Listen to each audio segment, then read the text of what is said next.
Bonjour à toutes, bonjour à tous. Je suis très heureux de vous retrouver pour une nouvelle vidéo. Et aujourd'hui, je suis encore plus heureux parce qu'on va parler de e-commerce et ça fait vraiment plaisir d'échanger avec Franck qui me rejoint aujourd'hui. Franck Nizou, qui est un ancien e-commerçant, a été e-commerçant, tu nous rappelleras, mais de mémoire, pendant quasiment une quinzaine d'années. Et aujourd'hui, Franck est donc développeur. Notamment sur PrestaShop, hein, si je dis pas de sottises, tu nous expliqueras un petit peu tout ça. Donc on partage un certain nombre de, on va dire, d'outils et d'expériences. Et tu es aussi développeur d'outils pour les e-commerçants. Et donc aujourd'hui, on va parler de e-commerce et on va parler plus précisément des KPI, donc les Key Performance Indicators, les éléments, les chiffres que vous devez réellement suivre sur votre e-commerce, avec pas mal de partage d'expérience de la part de Franck, et je pourrais aussi donner ma vision de e-commerçant sur les indicateurs à suivre, ceux qui ne sont pas forcément utiles à suivre, les erreurs qu'on peut faire, etc. etc. Alors Franck, tout d'abord, merci une nouvelle fois d'être avec moi aujourd'hui. Ça me fait très plaisir de t'avoir invité, d'échanger un grand moment avec toi. Je te propose de te présenter rapidement à nos Marche. spectateurs. Bonjour Christophe, merci de me recevoir déjà. Puis je vois que t'as mis le polo couleur en plus. Je vois que tu fais bien, c'est chouette ça. Donc pour me présenter, voilà, je m'appelle Franck Nizou. Mon métier aujourd'hui, c'est d'accompagner les e-commerçants dans leur croissance. Donc que ce soit sur un côté stratégie, mise en place web marketing, et de l'autre côté sur la mise en place de solutions techniques. Donc souvent ça part d'une idée, et puis on me dit ouais Franck, elle est géniale l'idée, maintenant comment on fait?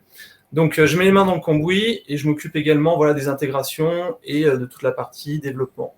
Donc, ça peut passer par du module custom, ça peut passer par des connexions avec des API, donc tout ce qui s'ensuit. Donc, ça, c'est une première partie de mon métier aujourd'hui.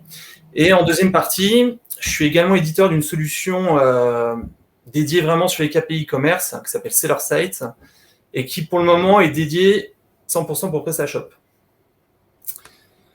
Ça, c'est une bonne chose. Un peu d'exclusivité pour le monde PrestaShop, ça fait du bien. Pour le moment, j'ai dit. Donc, pour revenir un petit peu sur mon parcours, effectivement, ouais, je suis développeur web depuis une vingtaine d'années. Alors, quand j'ai démarré le web, ça va te faire sourire, mais ouais, on faisait des sites en Flash. Je ne sais pas si tu as connu ou si tu en as fait. Ouais, tu sais, moi je suis un vieux de la vieille, hein, donc Voilà, oui. donc, on s'émerveillait de faire bouger les sites un peu dans tous les sens. Aujourd'hui, ouais, c'est une époque révolue. Les GAFA ont fermé la page. On fait plus de Flash. Et depuis, j'ai eu l'occasion d'avoir ma propre boutique en ligne que j'ai montée de A à Z parce qu'il n'y avait pas les CMS au moment où j'ai démarré, ou en tout cas, ils étaient pas encore totalement terminés. Donc voilà, j'ai vraiment mis les mains dans le cambouis pour comprendre le cœur du e-commerce, que ce soit sur la partie technique et sur la partie vente, bien évidemment. Donc là, on va y venir. Donc j'étais sur un secteur d'activité qui était vraiment destiné sur la mode et sur le prêt-à-porter. Je faisais jusqu'à 50 000 commandes par an. Voilà, sur les années fastes. Une vraie expérience de e-commerçant, donc tu sais ce qu'il faut, ce qui est important de suivre dans un e-commerce. Ouais, je pense.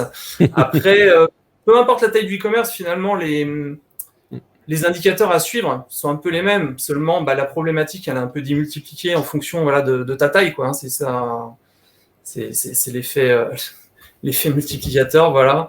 Et donc, on était vraiment axé à tout niveau, hein, que ce soit sur le marketing, sur le SEO, on était vraiment sur tous les fronts. Et du coup, je peux vous raconter même une petite anecdote où c'était en période de soldes, un petit peu avant les soldes. On trouvait que c'était un peu trop calme, mais tu sais, c'était la période des soldes où encore ça fonctionnait, quoi. Parce qu'aujourd'hui, les soldes, c'est plus ce que c'était. Ouais, c'est plus ce que c'était. Bon, il y a d'autres leviers marketing aujourd'hui dans l'année qui existent, hein, mais voilà, les soldes étaient vraiment attendus, c'était ce moment-là. Et on trouvait que une semaine avant les soldes, c'était déjà le calme. Et on était un petit peu effrayés, là, on s'est dit, on les sent pas ces soldes-là. C'était mon épouse qui faisait les prix sur le site. Et donc du coup, on s'était concerté, on s'est dit bon, c'est calme trop tôt. D'habitude, c'était 48 heures avant, là c'est une semaine, ça va pas. On va préparer une grosse stratégie, on va taper fort. Et là, on s'est mis à faire des très très grosses réductions pour le jour J. Seulement, on s'est retrouvé le premier jour avec 1600 commandes. On n'était pas du tout dimensionné pour supporter en fait logistiquement ce volume. Mais on était heureux comme tout, hein, c'était en train de fonctionner de feu de Dieu.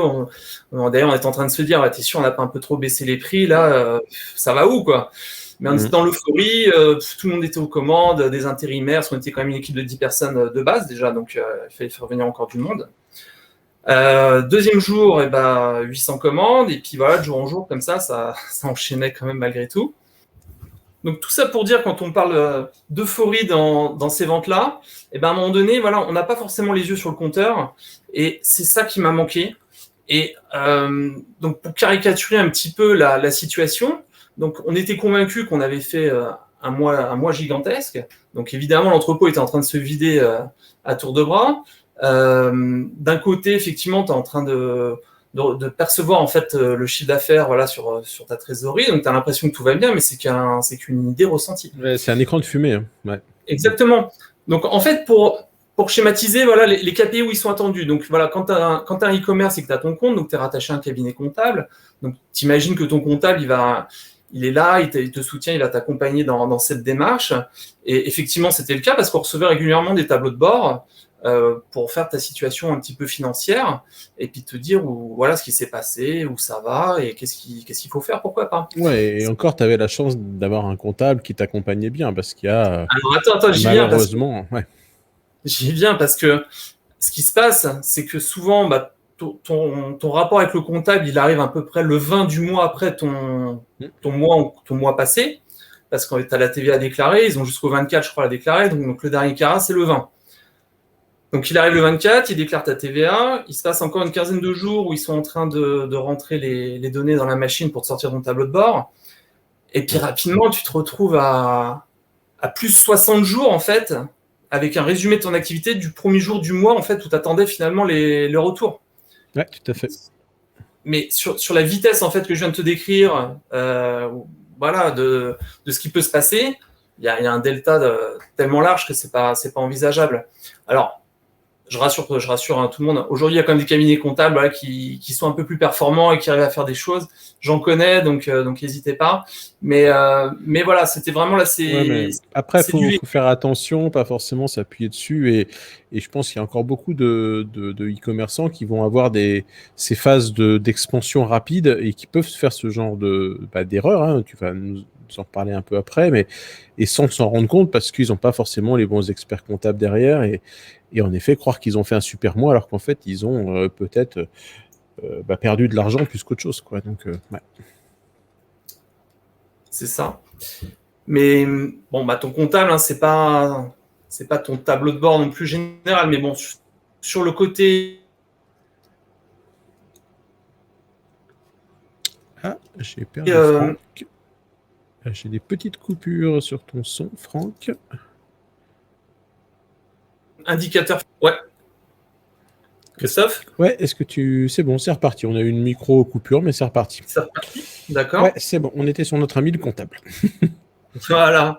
Donc, en gros, voilà, si on repose aujourd'hui sur les KPI comptables qui arrivent 60 jours après la guerre, là, vous avez un souci. Voilà. Si votre tableau de bord, parce que moi, c'était le cas à un moment donné, mon tableau de bord, ça devenait ma trésorerie dans une colonne A, et dans la colonne B, c'était les factures. Et puis, tu jongles comme ça et tu n'arrives pas à te projeter, c'est difficile de prendre des décisions. Voilà. Donc, c'est important de bien s'outiller et d'avoir les yeux sur des indicateurs fiables. En termes d'outils connus que tout le monde utilise, il est vrai qu'aujourd'hui, je vais parler de Google Analytics. Maintenant, Google Analytics, il est vrai tout le monde peut faire remonter tout ce qu'il veut dans Google Analytics.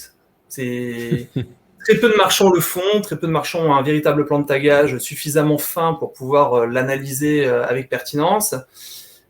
Maintenant, il y a une deuxième couche qui rentre en compte aujourd'hui. Si vous êtes conforme à RGPD... C'est des choses que tu fais, toi, à ton niveau, des plans de tagage un petit peu poussés. C'est des choses que tu as, toi, dans tes activités aujourd'hui Je fais. Maintenant, je connais quelqu'un de très spécialisé. Je fais allusion à Nicolas Jardinier. Voilà. Exactement. Voilà. C'est un métier à part entière. On a la même référence, donc. Exactement. Et... voilà, donc on peut tout faire aujourd'hui dans Google Analytics. Maintenant, c'est vrai que là, en ce moment, il y a cette G4 déjà qui se met en place. Et puis, il y a cette conformité RGPD qui ajoute un frein supplémentaire.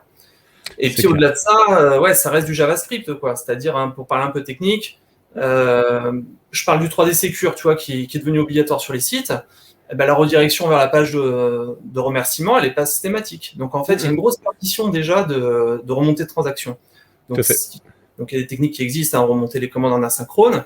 Mais je t'ai mis une autre piste de data erronée sur Analytics.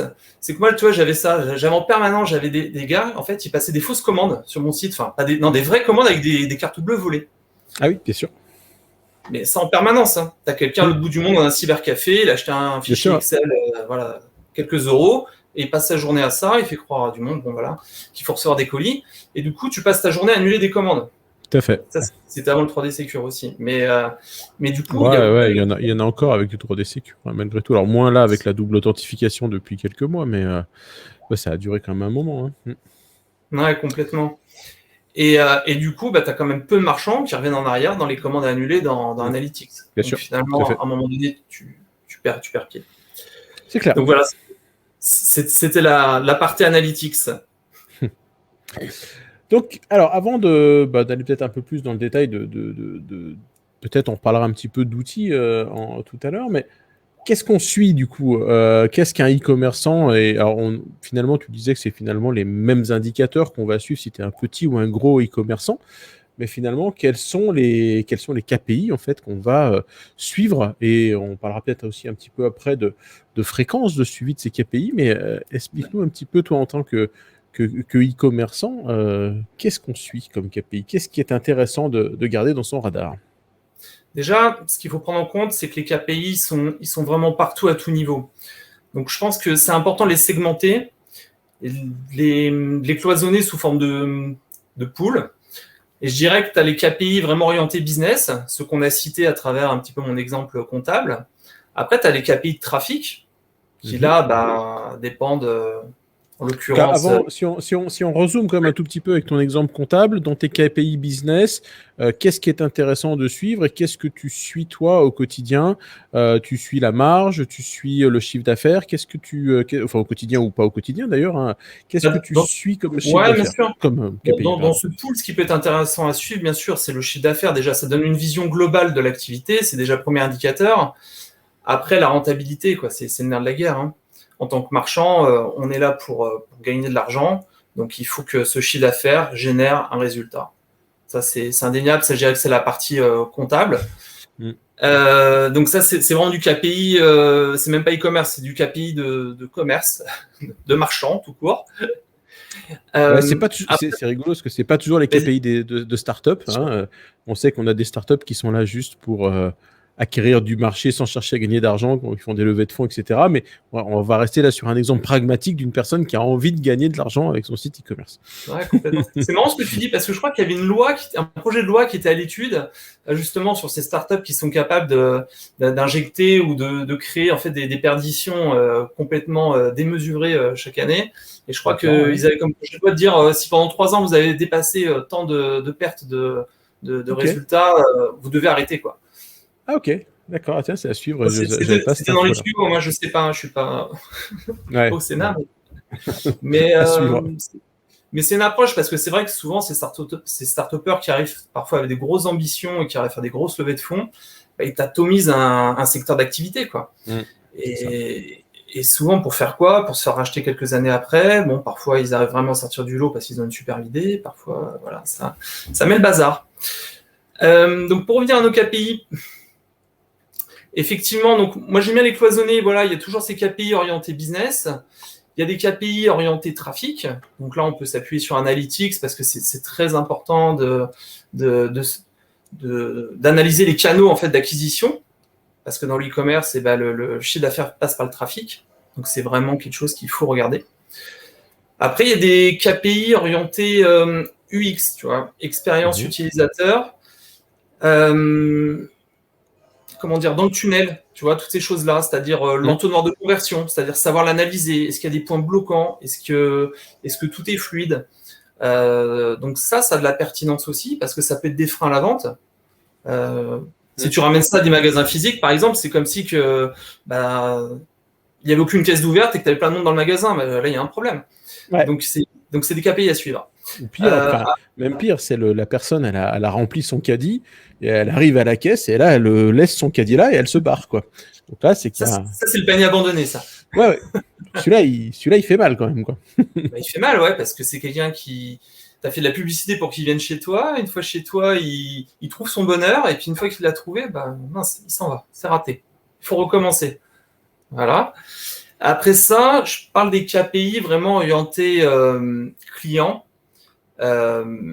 Fidélité du client. Qui sont les clients réellement?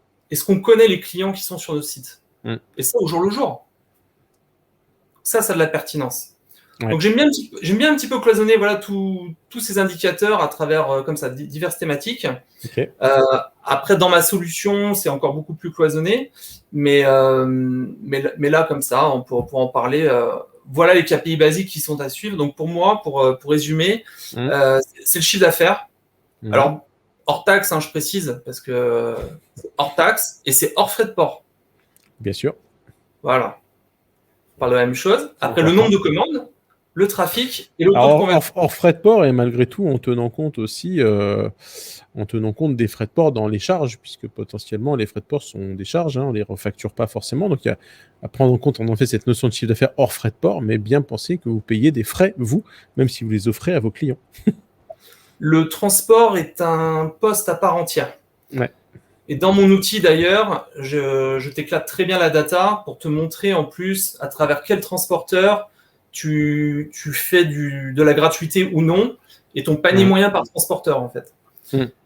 Et c'est un véritable poste à part entière. Et après, il faudrait même, dans un monde idéal, il faudrait même venir le matcher finalement à ton ERP pour matcher ça avec ta facturation réelle par le transporteur. Donc, j'ai envie de dire, pour faire plus rapide, plus simple, plus rapide, franchement, vous prenez l'ensemble de vos factures, vous faites la soustraction de ce qu'on vous facture avec ce que vous avez encaissé et vous avez le réel de la perte. Ouais. Parce qu'en fait, ce que tu dis, c'est super pertinent, tout le monde me le dit. Est-ce que je peux pas saisir mes données? Mais non, mais on n'y arrivera pas.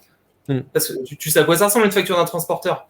Oui. Tu as la taxe carbone, tu as la taxe si, tu as les SMS, un coup il est facturé, il n'est pas facturé, tu sais pas pourquoi. Parfois on te facture des mails, on te facture des relances. Pire, je fais allusion... on te facture des erreurs dans les adresses, on te facture... Exactement. Donc, à un moment donné, tu ne vas pas t'amuser comme ça à saisir en permanence. Donc, le mieux, c'est de prendre la somme de tes factures. Bien sûr, tout simplement. Ouais. Moins ce que tu as facturé, et là, tu as le réel. Combien j'ai fait de cadeaux ce mois-ci sur le port. Ouais. Donc, ça, c'est un très bon indicateur. Tu veux qu'on parle un petit peu de KPI un petit peu plus avancé? Écoute, peut-être juste dans ton résumé, si on reprend, donc on a dit chiffre d'affaires, on a dit une notion donc de marge, une notion de transport. Sur la partie marge, je ne sais plus si c'est avec toi que j'en avais parlé, tout à fait. Parce que de mémoire, dans un PrestaShop, on peut saisir notre prix d'achat, mais ce prix d'achat, il bouge dans le temps et on n'a pas d'historique de notre prix d'achat, donc potentiellement, nos calculs de marge peuvent être facilement faussés dans le PrestaShop. Donc je ne savais plus si c'était avec toi qu'on en avait parlé, mais c'est vrai qu'il faut... on avait parlé. Il faut trouver une problématique, une solution à cette problématique-là, parce qu'on peut vite avoir des chiffres totalement faux. Ouais, totalement. Alors, j'ai vérifié, on en avait discuté. J'ai un petit peu fouillé dans les data PrestaShop. Et en fait, le prix d'achat saisi à l'instant T est bien immortalisé dans la base. D'accord, il est stocké. Ok, d'accord. Ok. Donc ça, il le calcule bien correctement. Ok. Tu vois, ça c'est intéressant parce que j'avais jamais creusé de mon côté. Donc, ok, c'est cool. Donc chiffre d'affaires, marge, transport. Donc on va dire sur cette partie purement business. Ensuite partie on va dire UX, trafic. Donc tu suis le trafic quotidien, tu regardes tout ce qui est taux de rebond, ce genre de choses-là. Taux de conversion, c'est des choses que tu suis pas. Comment est-ce que tu analyses ça, toi? Est-ce que tu rentres dans du détail je te dis un peu où je veux en venir, mais sur du taux de rebond par catégorie, par produit, est-ce que tu fais de la segmentation pour voir? Parce que j'imagine pas, mais le taux de rebond peut être totalement différent en fonction de la typologie de produit. Donc, est-ce que tu rentres dans des niveaux de détail aussi poussés ou tu restes un petit peu plus macroscopique? Alors, au quotidien, non, je ne regarde pas le taux de rebond par catégorie. Je le regarde de manière générale et par canal d'acquisition. C'est-à-dire, parfois, tu peux avoir un réseau display qui est complètement déconnant et tu te dis, mais attends, ça c'est du trafic qu'on est en train d'acheter, il y a un taux de rebond qui n'est pas acceptable. Effectivement, après, tu peux décider d'aller plus loin dans l'analyse et puis aller voir où est redirigé ce trafic. Est-ce qu'effectivement, c'est peut-être une page qui est mal ciblée parce que c'est un partenaire publicitaire, on a mal mis à jour le flux ou autre. Donc, il faut approfondir. Alors, au quotidien, je regarde de manière générale. Et quand d'un seul coup, c'est déconnant, on va t'approfondir. Ça marche. Ok, donc là, on a vu ces KPI de base. Et donc, on avait parlé d'un 3e niveau de KPI de base, mais je me suis perdu dans mon... On avait dans fait mon chiffre d'affaires, nombre de commandes, business, trafic. UX. Non, mais c'est bon. UX, ouais, pardon, aussi. Bah, UX, après, on l'a bien dit. Pardon, suivi de ce qui se passe dans le panier. Au minimum, voilà, suivre le tunnel d'achat pour voir où on perd des gens, à quelle étape on perd des gens, Ouais. voir ce qui peut se passer. Ok, ça marche. Alors, j'ai un petit truc rigolo dans notre préparation, dans la trame qu'on a préparée ensemble. Tu m'as mis une petite note. Et là, j'ai bien envie que tu me parles même de ce que tu as derrière la tête quand tu me parles de ça. Tu me parles des vases communicants et de la mouvance du socle. Et j'avoue que cette phrase, elle m'a attiré et je voudrais bien que tu m'expliques ce que tu as derrière la tête.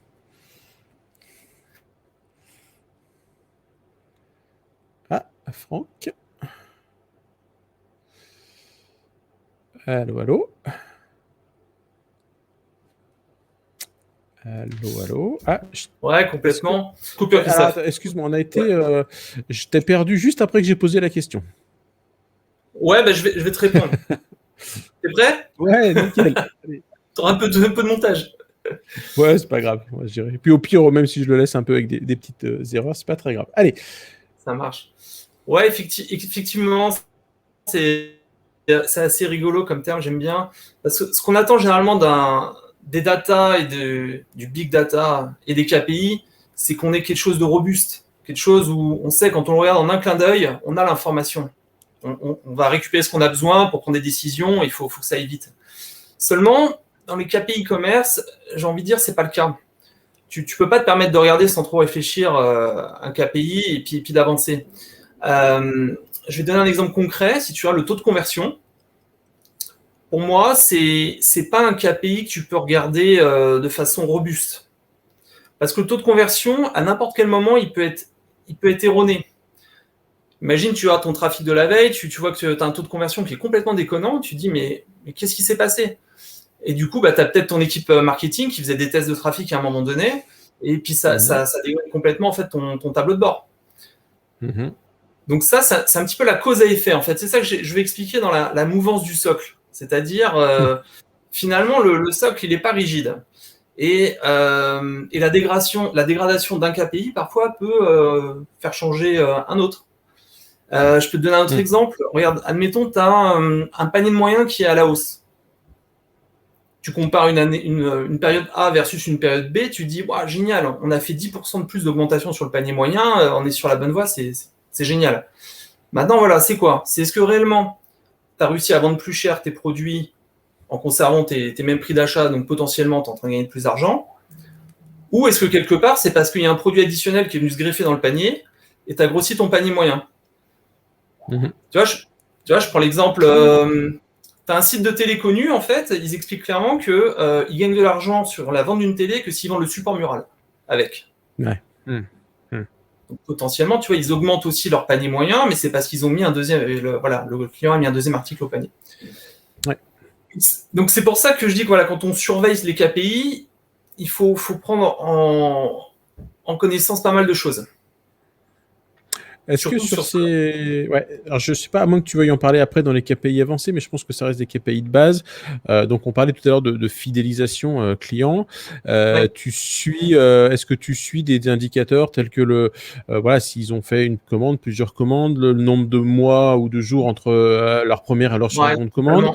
Et est-ce que tu utilises ça derrière pour venir mettre en place des stratégies marketing? Ouais, totalement. Donc, c'est ce qu'on appelle la récurrence de commandes. Donc, effectivement, au quotidien, voilà, combien de marchands sont capables de dire, dans la globalité de mes commandes de la veille, comment je peux dispatcher mes commandes? C'est-à-dire, est-ce que c'était des nouveaux clients? C'est-à-dire, c'est des prospects qui sont devenus clients? Est-ce que c'est des clients qui sont passés de la commande 2 à 3 ce jour-là? Voilà, c'est quelle typologie de clients hier, par exemple? Donc, mon outil le fait. Et en plus de ça, je peux te dire le délai entre chaque passation de commande, si c'est des clients fidèles, et le panier moyen. Donc, si tu es bon et si tu arrives à faire évoluer l'offre marketing, plus le temps passe et puis plus le panier moyen est élevé. Bien sûr. c'est là où ça devient intéressant. C'est clair. Ouais, et puis bon, en termes de conseils, c'est un conseil de base de e-commerçant, mais que beaucoup de e-commerçants oublient, c'est qu'il est quand même beaucoup plus simple de vendre à un client fidèle qu'à un nouveau client. Et le coût d'acquisition étant tellement fort, chouchoutez votre base client existante. Et avec des statistiques qui vous permettent de savoir, en effet, s'ils n'ont pas oublié de commander depuis quelque temps. C'est ça. Et puis ce qui est important de savoir aussi, c'est au quotidien. Qui sont tes clients? Est-ce que c'est des prospects qui deviennent clients ou est-ce que c'est déjà des clients? Tu vois, l'idéal dans un monde parfait, c'est d'avoir au quotidien 50-50. C'est-à-dire tous les jours, tu es en phase d'acquisition de futurs nouveaux clients et puis tu as 50%, c'est de la récurrence. Donc là, tu commences à te positionner et c'est là où c'est intéressant. C'est-à-dire demain, si j'arrête l'acquisition client, voilà, est-ce que je peux vivre clairement sur les 50% voilà, de mes clients fidèles? Ouais, tout à fait. C'est des questions que tu peux te poser. Clairement, ça marche. Et donc toi aujourd'hui, par exemple, aussi d'un point de vue pratique, alors encore une fois, que ce soit des choses que tu voulais, dont tu voulais parler dans les KPI avancés, on rebasculera là-dessus. Mais déjà sur ces KPI de base, tu suis ton comment on va appeler ça, ton retour sur investissement sur tes canaux d'acquisition, donc en fonction de ta publicité, etc. Et tu mets en place des règles pour optimiser, j'imagine, tes coûts en fonction de tes plateformes. Ma question n'est pas très claire. Ouais, attends, je réfléchis. Ouais, si on optimise en fonction du canal d'acquisition. En fait, c'est plus ton suivi de retour sur investissement sur tes. Parce que moi, tu vois, c'est des choses que je trouve très étranges. Mais moi, j'arrive chez des clients qui font du AdWords ou enfin du Google Ads ou du Facebook Ads et si tu veux, qui ont absolument aucune idée si c'est rentable en fait, si tu veux. Et c'est là où je trouve ça délirant, c'est qu'ils font du truc en mode totalement aveugle. Ils disent, oh, c'est bon, ça me fait plein de ventes. Mais en fait, c'est à peine. Alors, en gros, ils savent grosso modo combien ça leur génère de ventes, mais avoir un niveau de retour sur investissement, de dire j'ai investi 1, ça m'a fait gagner 2 ou 3 ou 5, si tu veux, ils le suivent même pas, quoi. Donc, ah ouais, ils sont vraiment doigts mouillés. Après, ouais, pour les budgets investis, mais bon, je connais. Il y en a avec des vrais budgets. Hein. Ah, je te promets. Ouais, d'accord. Donc, tant que ça fonctionne, ils ne regardent pas trop. Puis le jour où c'est moins bien, ils ne vont pas regarder. Quoi. Mais ce sera trop tard. C'est exactement ça. Okay. Donc là, voilà. Bon, alors ouais, pour te répondre, c'est marrant ce que tu dis parce que j'ai justement un client où il a eu un problème avec son flux shopping. Et puis nous, sur leur site, on a vu le taux de conversion mais grimper sur une dizaine de jours. Puis on s'est mis à en discuter. Quoi. On me dit, mais qu'est-ce qui se passe là? Pourquoi le taux de conversion d'un seul coup il s'emballe? C'est génial. Et puis là, il me dit, ouais, mais attends, c'est marrant parce que ça match pile poil avec la coupure qu'on a eue avec Google Shopping. Quoi. Donc là, tu peux te poser plein de questions. Quoi. Est-ce que c'est le flux qui est mal optimisé? Est-ce que c'est du trafic de mauvaise qualité? Est-ce que le display est activé ou non? Enfin voilà, du coup, ça mérite vraiment à creuser. Mais clairement, sur le graphique, on l'a vu et c'est assez génial. Donc, cool, donc, ça répond en partie à ta question. Ouais, voilà, est-ce qu'on analyse les canaux d'acquisition et la rentabilité? Alors, pas par canal, mais en tout cas, de manière globale, tu peux... Tu vois des choses. Voilà. Ok, allez, on enchaîne sur ces fameux KPI avancés dont tu voulais nous parler, aller un petit peu plus loin que la base, que normalement n'importe quel e-commerçant est censé connaître et au moins suivre plus ou moins bien, mais au moins l'avoir dans son radar. Et tu voulais nous présenter un petit peu des choses un peu plus poussées aujourd'hui. Et je pense que ça va être intéressant. Oui, alors on a déjà un petit peu commencé à en discuter quand on parlait de prospects et de clients. Ça, mine de rien, connaître au quotidien vraiment la typologie des visiteurs qui sont en phase d'achat sur ton site, ça, c'est une mine d'or, c'est une pépite, ça, comme information. Et en allant même un peu, je te coupe, mais en allant même un peu plus loin, cette information, il peut être très pertinent de venir l'utiliser sur de la personnalisation en temps réel du site. Hein, le site peut avoir une tête totalement différente finalement si c'est un visiteur qu'on connaît qu'un visiteur qui est en train de découvrir la marque. Ça, c'est des choses aussi qui peuvent être très pertinentes à mettre en place. Exactement. C'est marrant ce que tu dis. Ouais, j'ai d'ailleurs travaillé sur un petit module custom comme ça de segmentation pour faire pour faire de la personnalisation comme ça. Ouais, on s'en sert. Un KPI qui est assez sympa, que j'aime bien et qu'on ne regarde pas assez, c'est le pourcentage de remise qu'on octroie sur la globalité des commandes au jour le jour. Donc je suis d'accord, tu es en période de solde, tu fais tout le catalogue avec une promotion, toutes tes ventes seront à 100% remisées. Ça, on est d'accord. Mais au quotidien, quand on est hors période commerciale, quand tu commences à faire du volume, on perd vite le fil de cette information-là. Clairement. Et d'ailleurs, j'ai eu le cas avec un client, et c'est grâce à mon outil qu'il a pu isoler la perdition.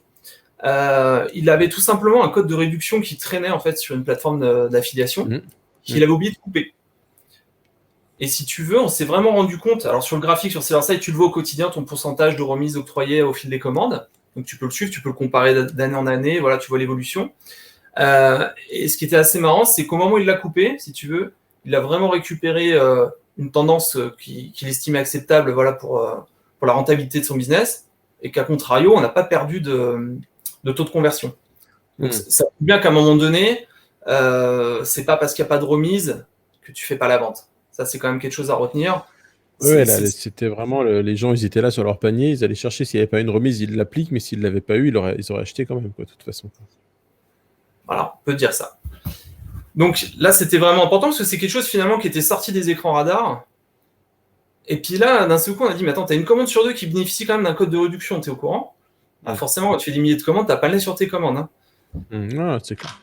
Donc on l'a rapidement isolé et après on a pu mesurer la retombée. Donc ça, c'était assez génial. Qu'est-ce que je peux te citer? Ouais, le pourcentage de franco de port. On parlait du transport tout à l'heure. C'est un véritable poste.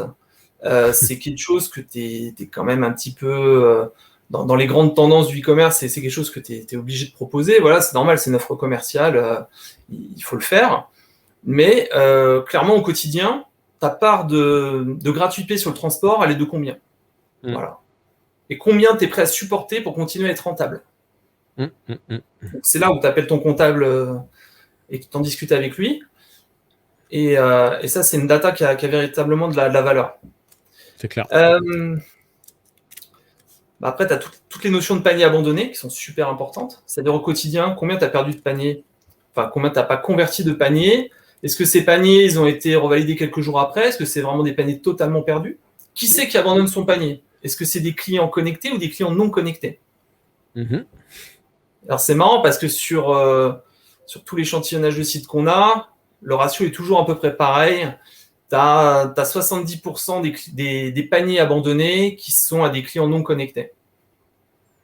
Ouais, j'aurais pensé même que c'était encore plus que ça. Mais donc 70% selon tes stats. Ok, d'accord. Et tu vois, ce qui est marrant, c'est qu'aujourd'hui, tous les outils qu'on a de relance panier, ils sont focalisés sur les utilisateurs connectés. Donc, si tu veux, tu as vraiment une grosse perdition à ce niveau-là. Après, ce qu'on dit, oui, c'est que les clients, ils mettent au panier pour regarder s'il n'y a pas des frais cachés, ils veulent aller jusqu'au bout du process et puis voir un petit peu ce que ça va coûter. Donc, il faut le prendre entre deux, quoi, voilà. Tu as des statistiques un peu globales à ton niveau sur... j'imagine que ça serait, même si tu en avais, ça serait très dépendant de la thématique, mais du temps qui peut se passer entre le temps moyen qui va se passer entre je mets l'article dans mon panier et je passe réellement la commande. Ouais, je l'ai, cette data. Et c'est difficile de te la donner concrètement là parce que ça dépend vraiment de ton business, quoi, si tu veux. Autant une boutique de cosmétiques qui fait des prix pas chers et tu vas mettre une trentaine d'articles au panier, forcément tu vas y passer beaucoup plus de temps que sur un site où c'est juste pour remplacer ta vie de ton iPhone. T'as pas les mêmes délais en fait de passation d'achat. Donc si tu veux, c'est vraiment propre à ton business et à chaque marchand. Ouais. Après, ce qui c'est de le faire par secteur d'activité et te dire où tu te situes par rapport aux autres. La question sous-jacente que j'avais derrière tout ça, c'est aussi que de manière globale, tous ces KPI, c'est bien de les analyser, mais il faut en faire quelque chose derrière, donc il faut agir en fonction de ça. Et c'était aussi par rapport justement à ce qu'on parlait de relance panier, même si on va chercher que des relances panier sur des clients connectés, ou peu importe, si on utilise des solutions externes pour aller chercher des clients non connectés, mais est-ce que là-dessus, toi, en tant que ton expérience de e-commerçant, tu vas conseiller de dire je fais des relances panier avec des offres commerciales ou je fais des... Alors, on est bien d'accord que ça va dépendre de notions de marge, etc. Mais d'un point de vue global, est-ce que toi, tu as des notions de taux de succès de ces actions de relance panier en quelque sorte? Et est-ce que quelques bonnes astuces que tu pourrais donner ou de bons conseils éventuellement que tu aurais par rapport à ça? Alors, cette partie conseil que tu me demandes, est plus global au e-commerce que sur le cabis, parce que mon outil ne mesure pas ça, si tu veux, je ne mesure pas les taux de conversion à travers l'idée, c'est de se dire c'est que l'outil, il emmène des réflexions, il emmène des actions. Bien sûr, exactement. C'est un outil qui t'aide à prendre des décisions. Voilà. Donc derrière, effectivement, quand tu fais des relances panier, moi je pense, c'est ce qu'on pense avec plein d'autres marchands, on fait pas de promotion dans une relance, ça n'a pas de sens. Je crois qu'à un moment donné, on les cite, mais je Moi, crois que j'en étais arrivé à la même conclusion, hein, personnellement, mais c'était intéressant qu'on échange. non, mais regarde, je crois qu'à un moment donné, c'était la redoute, ils avaient essayé, et puis tout le monde attendait la relance panier, quoi. C'est ça. Voilà, ça n'a On pas est de bien sens. d'accord. On est d'accord. Non, mais voilà, je préférais. C'était intéressant de partager là-dessus, parce que moi, j'ai des clients qui vraiment ne jurent que par ça, de faire de la remise sur les relances paniers, et je leur explique que les gens ils attendent, mais pareil, ils veulent pas en démordre. Donc écoute, il faut T'es en train d'éduquer le client à un mauvais comportement d'achat. C'est ça, hein. Bah oui. À un moment donné, il achète une remise, il achète même plus le produit, pourquoi il était venu. On est exactement d'accord avec ça, mais je trouvais que c'était important qu'on en parle, surtout que moi je trouve que malgré tout, tous ces outils de relance panier ils sont un peu prévus, cadrés pour te dire allez, vas-y, balance une remise dans la relance, et moi je suis pas trop Ouais, pour. ils incitent parce que derrière, dans leur propre KPI, ils ont envie que ça convertisse pour justifier le fait que leur solution est géniale. C'est exactement ça. Voilà, donc pas se faire avoir par tous ces trucs-là. Mais ça fonctionne la relance, donc pas hésiter non plus à passer. Très intelligent. Ouais, par contre, la relance sans remise, en effet, c'est quelque chose qu'il faut absolument faire, c'est efficace. Mais sinon, c'est sûr que, en tout cas, moi, en tant que e-commerçant, je m'en étais rendu compte très très vite. Les gens, ils avaient vite compris. Hein. Ils attendaient la relance. Ton petit paramétrage à toi en termes de relance, t'es comment? J'ai pas forcément de règles toutes faites. Après, pour le coup, je suis pas non plus je suis pas un gros extrémiste de la relance, donc on en fait, mais j'aime pas trop relancer de manière agressive. Moi, j'aime pas trop ça. Donc je suis assez cool, quoi. Mais voilà, si vraiment le client il veut qu'on en renvoie une quelques heures après, on va le faire. Mais ouais, j'essaye de le faire. Ouais, 10-12 heures après, éventuellement une deuxième, mais c'est rare, j'aime pas faire ça. J'essaye de rester le moins. J'aime pas, enfin, voilà, moi je sais que j'aime pas en tant que client d'être agressé par rapport à tout ça, donc ouais, je suis sûrement trop gentil en fait, je pense, dans mes relances, et j'ai pas forcément mené de grandes politiques de test pour savoir ce qui fonctionne le mieux ou pas le mieux. C'est pas, mais je pense que je suis trop gentil, moi, sur les relances, pour le coup. Donc, je sais pas, toi, comment tu gères ça à ton niveau, mais moi, je suis pas assez bourrin, mais je veux tellement pas emmerder les clients que je suis pas assez bourrin. Non, comme toi, faut pas être trop intrusif non plus. Maintenant, à quelques heures, ouais, c'est bien, c'est pertinent. Ouais. Après, tout à l'heure, on parlait de segmentation. Et effectivement, tu peux mettre un différent taux d'agressivité de relance en fonction du segment sur lequel tu es, quoi. Effectivement, si c'est quelqu'un qui a jamais passé commande chez toi, peut-être ça vaut le coup d'y aller un petit peu, quoi. Après, c'est quelqu'un qui te connaît, qui a déjà passé commande, bon, ça sert à rien non plus de lui remplir sa boîte mail, quoi. C'est pas faux. Tu utilises des outils externes, toi, ou tu utilises des modules de PrestaShop pour les relances habituellement? Qu'est-ce que tu as, toi, dans ton spectre? J'ai un partenaire extérieur. D'accord. Avec qui je travaille. Une solution qui s'est pas mal rapprochée de PrestaShop d'ailleurs. Et puis sinon, il y a le module PrestaShop qui fait drôlement bien le travail, quoi. Ok. Donc, pour la solution externe qui s'est rapprochée de PrestaShop, c'est qui du coup le prestataire? C'est ShopeeMind. ShopeeMind, ouais. Ouais, ok. Pas trop de soucis de performance avec ShopeeMind? Ouais, c'est pénible. C'est vrai que même si c'est en asynchrone, quand tu regardes la web perf, ça charge beaucoup de choses. Ouais. T'as même des fontes, quoi. Je suis tombé là-dessus, j'étais fou. Ça marche. Ouais, donc sinon, soit ShopeeMind, qui en effet fonctionne pas trop mal, et le module de PrestaShop. Ok. Ouais. Et pour revenir KPI, relance panier, mais même si vous passez par un module PrestaShop, ce qui est pertinent, c'est dans le template du mail, d'aller rajouter les UTM pour Analytics, et puis de pouvoir traquer la conversion, voilà, j'insiste. Ouais. Ou que ce soit dans le GTM via un event, mais il faut... On sent tout de suite cette logique KPI, et en effet, il faut suivre ça pour savoir si ça fonctionne. Ok, ça marche. Est-ce que tu as d'autres petits exemples de KPI un petit peu avancés, un peu moins courantes, ou on a fait le tour? Un autre que j'aime bien. Tu sais, dans ma solution, il y en a une centaine. Alors, on va pas faire le tour, mais l'idée, c'est que je t'en extrais quelques-uns comme ça, où ça donnera des pistes à certains d'entre nous. Moi, celui que j'aime bien, c'est le pourcentage d'inscrits à la newsletter. Ouais, intéressant. La newsletter, c'est un super levier d'acquisition. C'est clair. Quand tu le travailles comme il faut, c'est quelque chose qui fonctionne. Donc, ce qu'il faut... C'est même un truc de fou, comme ça fonctionne encore Ouais, En ouais, ouais. 2021, moi j'entends dire depuis 10 ans la newsletter c'est mort et puis bah, ça fonctionne toujours super bien. Et donc tu suis toi carrément le taux d'inscription à la newsletter. Ok, Ouais, mais parce du que coup, tu le calcules par rapport à quoi? Par rapport à un nombre de visites? Par rapport à quoi? Non, par rapport au nombre de clients inscrits. Enfin, je vois ouais, pas trop le rapport que tu fais en fait du coup. bah, par rapport aux créations de compte client, c'est-à-dire quand tu Création de as compte créé un client. compte, est-ce que oui ou non, tu as coché la Ok, petite case newsletter? ça Après, tu marche, en as aussi qui peuvent s'inscrire à newsletter sans créer de compte. c'est Donc ça. ça, tu peux aussi récupérer la data, tu peux la travailler. Ouais, Mais l'idée, en fait, d'avoir cet indicateur, c'est, sachant que derrière, on sait que ça fonctionne, quand tu as les véritables optimes et que tu es prêt à y aller, c'est d'améliorer ce KPI en permanence. C'est-à-dire, quelle action tu vas pouvoir mettre sur ton site c'est ça. pour rendre le plus attrayant possible, en fait, cette petite case à cocher, quoi. J'en discutais même avec quelqu'un l'autre jour. Est-ce que c'est pas trop tôt dans le process de création de compte client de proposer la newsletter? Voilà, tu vois, est-ce que ça ne Mm. doit pas faire l'objet d'une seconde demande une fois que le client a déjà passé commande en disant bon, vous semblez satisfait, est-ce C'était que vous voulez. sympa, ouais, ouais, tout à fait. Ouais, c'est vrai. Bonne. Tu vois, il y a plein de réflexions comme ça qui peuvent être mises autour de rien que ce KPI et que tu peux mesurer après dans l'outil. Et, pareil, C'était ouais. Alors j'ai exactement pour rejoindre ça. Est-ce que quand tu dis que c'est certainement déjà trop tôt, du coup toi tu penses quoi de ces multiples sites où dès que tu arrives sur le site, t'as encore rien fait, t'as jamais mis les pieds dessus, t'as une pop-up qui te dit inscrivez-vous à la newsletter. ça dépend le message.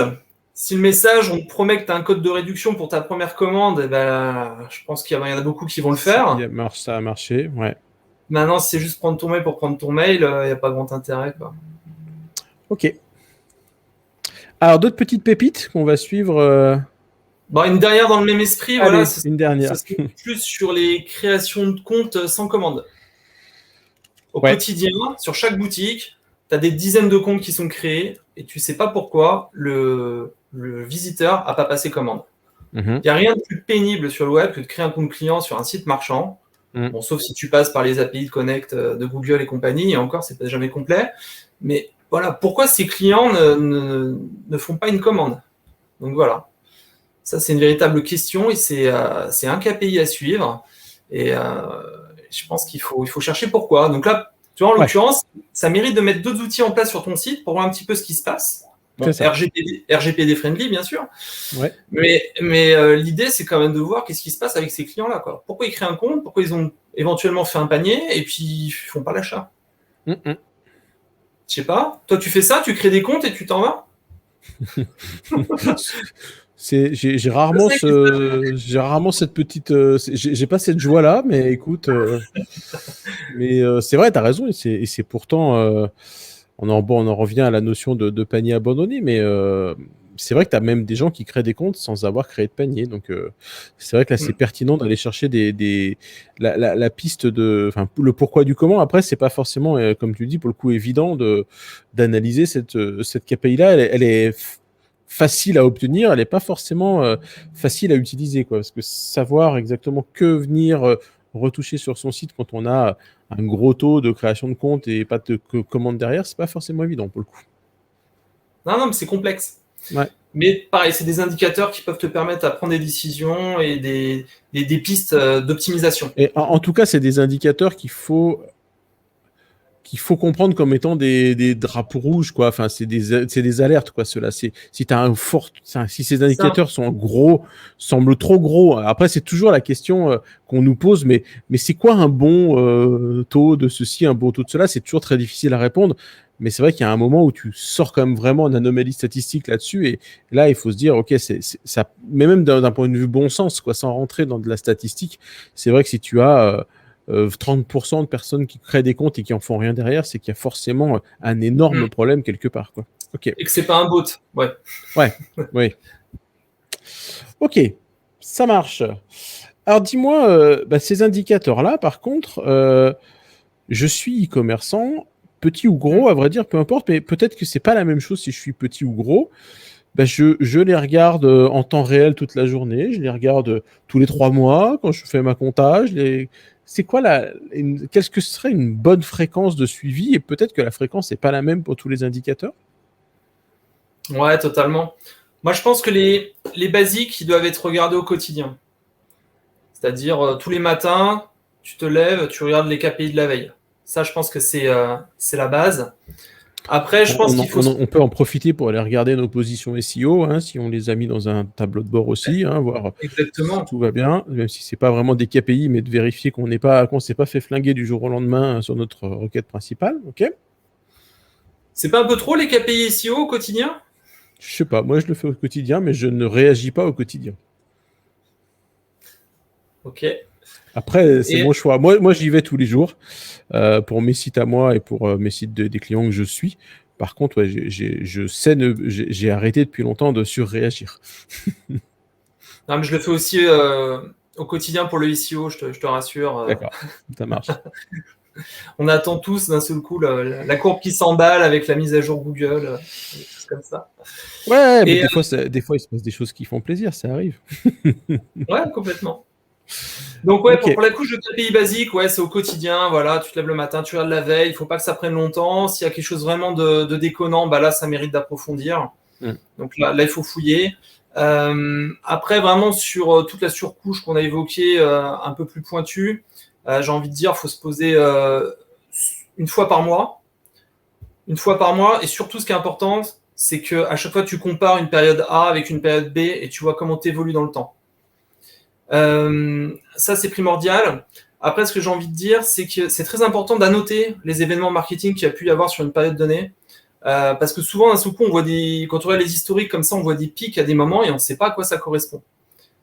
Et c'est super important, annoter les événements. Donc, c'est leur site le fait. Donc, ça, c'est génial. D'une année à l'autre, tu dis, mais pourquoi il y a un pic là? Pourquoi cette année, on est vachement en dessous? Bon, bah, au moins, tu as ta réponse tout de suite, quoi. Ça, c'est vachement important. Après, pareil, une fois que tu as fait des modifications sur ton site parce que tu as envie d'améliorer un KPI en particulier, c'est super important. Là, peut-être suicide de le suivre au quotidien, voir si tu n'es pas en train de dégrader l'expérience utilisateur. Ça me semble pertinent. Ouais. Sinon, dans la phase d'exploration, j'ai envie de dire, quand tu checkes une fois par mois, je pense qu'il faut être en mode exploration aussi. C'est-à-dire que tu es vraiment en recherche de pépites, mais il faut te laisser surprendre par la data. Il ne faut pas arriver avec un scénario complètement formalisé où oui, à un moment donné, tu vas dire je veux cette information, je vais la chercher. Mais à un autre moment, tu te balades et tu te laisses surprendre. Et c'est là où tu vas faire les plus belles avancées de prise de décision pour ton web marketing. Ouais, il faut s'autoriser à passer du temps sur les données, réfléchir, analyser et sortir des sentiers battus. Ouais. Tu vois, il y a un exemple, je ne sais pas si tu l'as du coup dans Seller Sites. Moi, j'en reviens à des clients, c'est toujours un peu les mêmes qui ont. C'est du site qui fait du chiffre, c'est une boîte qui doit faire 6 ou 7 millions de chiffre d'affaires au global et le site représente quand même une bonne partie du chiffre. Donc, on est déjà sur un vrai, acteur, mais ils adorent bosser en mode aveugle. Et typiquement, je crois que je t'ai perdu. Si, c'est bon. Ils adorent bosser en mode aveugle malgré tout. Et des fois, on se rend compte de choses, mais de manière par hasard, des fois 2 ou 3 semaines après. Et j'ai eu des cas avec eux où on se rend compte des fois 2 ou 3 semaines après, que ça fait 2 semaines, que le transporteur Colissimo Point Relais, il fonctionne plus. Tu vois, il y a plus de quand ils affichent la carte, il y a plus de carte, etc. Donc, tu vois, c'est des choses aussi qui sont, à mon avis, intéressantes à suivre. La répartition des transporteurs sur la durée, pour voir si jamais il n'y a pas un transporteur qui s'est mis à planter en route. Parce que, forcément, en termes de chiffre d'affaires, si tu n'as plus la solution Point Relais qui est la moins chère en termes de livraison, c'est un impact qui est un truc de dingue. Tu le sais autant que moi, c'est le moindre grain de sable, en fait, il peut enrayer la machine. Et dans le e-commerce, il y a beaucoup de sable autour. Donc, tu m'étonnes. Ouais. Donc, voilà, plus vous allez quand même suivre la normalité de votre activité, et comme tu le disais très bien, plus on peut découvrir des bugs qui apparaissent parce qu'on a installé un nouveau module qui est venu détraquer un autre truc qui n'a rien à voir, ou comme tu disais, quand on fait une modif, pensez à bien noter tout ce qu'on fait comme modification pour savoir si à partir de telle date ça plante, c'est parce qu'on avait fait telle chose. Et ça, je trouve que c'est encore des choses qui sont vraiment pas assez suivies, moi je trouve, chez mes clients. C'est assez étonnant, mais on se retrouve... C'est étonnant, ça. Tu sais, souvent, les KPI les plus suivis, c'est même pas ses propres data, c'est les data, en fait, que tu as collectées à travers un prestataire qui te coûte, en plus. Ouais. Et souvent, on a l'information déjà chez soi. Mais on va pas la chercher, on la suit pas. Je sais pas.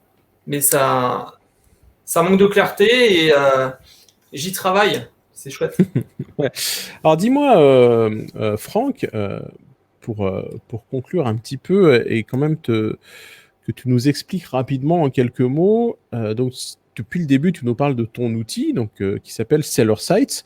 Très rapidement, parce que l'objectif, c'était vraiment de parler et d'échanger sur ces KPI et de donner de la valeur sur ce qu'il faut suivre, ce qu'il ne faut pas suivre et 2-3 astuces. Mais du coup, Seller Sites, qu'est-ce que c'est et comment ça fonctionne? Alors, Seller Sites, c'est une solution en mode SaaS qui se connecte via un connecteur, donc un module pour PrestaShop aujourd'hui, et qui rapatrie les données sur nos serveurs, qui les agrège et qui vous les présente sous forme d'un graphique agréable à regarder. Voilà. L'idée, c'est de rendre la data ludique et compréhensible. Donc voilà pour comment fonctionne Seller Site. Donc avec ce que tu expliquais, finalement une centaine de KPI que tu vas suivre à l'intérieur de Seller Site. Ouais, totalement. Ouais, totalement. Et l'idée, c'est vraiment de sensibiliser les e-commerçants aux fondamentaux du e-commerce. Parce que comme on le dit depuis tout à l'heure, trop souvent, ils sont mis de côté parce que dans leur quotidien, par chance, il y en a quand même quelques-uns où ça se fait un peu tout seul. Et du coup, ils ne regardent pas trop. Mais l'idée, c'est vraiment aujourd'hui d'avoir cet outil et au quotidien de pouvoir suivre ce qui se passe. Tu vois, un petit peu comme dans mon outil, comme pendant ma période de solde là, que je t'ai raconté tout à l'heure. Le lendemain, j'aurais un outil comme ça. Peut-être que j'aurais vu ma marge qui était en train de totalement se dégrader malgré le ressenti de commande qui était là. Peut-être qu'on aurait... peut-être qu'on aurait peut-être coupé les prix, je sais pas, on a fait d'autres choses. Donc c'est clairement un outil qui sort de ton besoin de e-commerçant. Donc c'est un outil qui a été créé par un e-commerçant. Donc ça, c'est déjà un gage de qualité. Juste une petite question que j'avais sur l'outil. Je me rappelle plus si on en avait parlé ou pas quand on avait échangé par rapport à ton outil. C'est un outil qui fonctionne en temps réel ou tu fais du rapatriement de données de manière tous les jours, tous les 24 heures. Et si jamais c'est en temps réel, il n'y a pas ça vient pas rajouter un nouveau tracker sur le site pour qu'il y ait des problèmes de perf, etc. Ouais, pas du tout. L'idée, c'est que ça travaille vraiment. C'est pas du tout implanté sur le site. Ça travaille sur la base de données, sur la data. Voilà, c'est un connecteur qui est directement plugué à la base de données. Et c'est le serveur Seller Site à un moment donné qui va faire coucou au module et qui rapatrie les données en une fois tous les jours. Donc c'est un condensé de l'activité de la veille qui remonte. Et quand vous choisissez la période aujourd'hui, en fait, pour avoir les data plus ou moins en temps réel, c'est là où ça se connecte en live. Mais sinon aucun ralentissement. Voilà, fini les JS là il y a eu de belles choses. À des moments, il y en a besoin, on ne peut pas faire autrement, mais là, c'est pas le cas. Pas le cas. Ça marche. Bon, écoute, j'invite les gens à aller tester ton outil. Je me rappelle plus, il y a la possibilité de le tester, non? Je sais plus comment ça. Oui, il y a 14 jours gratuits. Sans carte. Génial. C'est top. D'accord. Tu télécharges, tu l'installes, tu regardes. Voilà. D'accord. Compatible 1.7 par contre? 1.6 1.6, 1.7. Ok, génial. Et donc, alors, dans ta roadmap, de nouveaux CMS e-commerce prévus dans les mois, dans les semaines qui viennent, du coup, ou j'ai cru comprendre? Alors, pas tout de suite, mais la couche Magento m'attire. Pour faire aussi un petit peu même pas mal de Magento. Donc, ça m'attire. Après, il y a d'autres plateformes, mais qui sont déjà équipées d'autres outils. Donc voilà, il faut voir s'il y a un intérêt ou non. Mais ce qui est sûr, c'est qu'aujourd'hui, sur PrestaShop, ça manquait, ou en tout cas, c'était pas assez clair. Même s'il y a des outils qui sont malgré tout en cours de leur côté, on le sait tous. Mais comme tu disais tout à l'heure, là, c'est un outil fait par un marchand pour les marchands. Et c'est un concentré d'expérience. J'ai jamais. Alors, je vais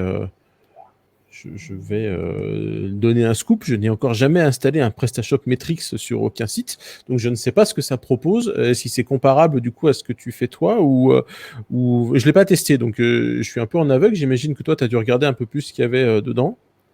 Alors, j'ai regardé quand ils avaient commencé à sortir leur première version fin de l'année dernière. C'était pas. C'était pas fou. Bah, je suis pas là, voilà, je suis pas là pour. Non, mais c'est juste un dire regard des purement. sociologues ou autres. On est là entre développeurs Ouais, bien sûr. et consultants e-commerce. C'est vraiment d'avoir une vision honnête Ouais, mais de ce que ça fait je l'outil pense et qu'ils voilà. ils ont compris l'intérêt que quand tu es éditeur d'une solution de logiciel e-commerce, à un moment donné, c'est quand même pertinent de mettre du KPI e-commerce de qualité, parce que je crois que jusqu'ici, ça manquait un petit peu. Maintenant, voilà, c'est des éditeurs de logiciels et pas des marchands, donc je connais pas leur roadmap, je sais pas jusqu'où ça va aller. Voilà. Je pense que alors on a fait hier une table ronde dans le cadre de Friend of Presta avec Antoine Thomas, donc qui est open source évangéliste chez PrestaShop. C'est un joli nom. Et j'ai l'impression, par rapport aux échanges qu'on a eus, que donc en fait, si tu veux, pour te résumer, tu regarderas la table ronde. Il y a vraiment prévu pour à partir de 2022 un flip grosso modo entre la partie open source et la partie PrestaShop.com qui est partie société. Et j'ai l'impression que dans la partie société, en complément de la partie module qui leur permet de gagner de l'argent, les abonnements à PrestaShop Metrics font partie de leurs orientations business. Alors après, comme tu le dis, en effet, comme tu le dis, ils n'ont pas forcément toujours l'expertise terrain d'un vrai e-commerce. Mais donc ça va être intéressant à suivre aussi. Ouais, tout à fait. Ok, ça marche. Écoute, Franck, je pense qu'on a à peu près fait le tour de ce dont on voulait échanger aujourd'hui. Je trouvais que c'était vraiment pertinent et il y a pas mal d'informations qui vont permettre aux e-commerçants d'aller un petit peu plus loin que suivre juste leur chiffre d'affaires. Je ne sais pas si tu veux rajouter un petit mot de la fin. Sinon, je te remercierai encore chaleureusement d'avoir accepté mon invitation. Merci pour l'accueil, surtout, Christophe. Petit mot de la fin, non, ouais, bosser les fondamentaux, ouais, vraiment, c'est ça, ouais, dans le KPI, vraiment, avant même d'aller trop loin et de pas savoir où aller, voilà, regarder le compteur au quotidien, ça c'est important. Et puis pas de data, pas de business. Voilà, mot de la fin. C'est un joli petit mot de la fin. Écoute, merci encore Franck. Et puis, écoute, si un jour tu veux venir parler de développement PrestaShop ou autre, tu seras le bienvenu pour repasser un petit moment avec moi.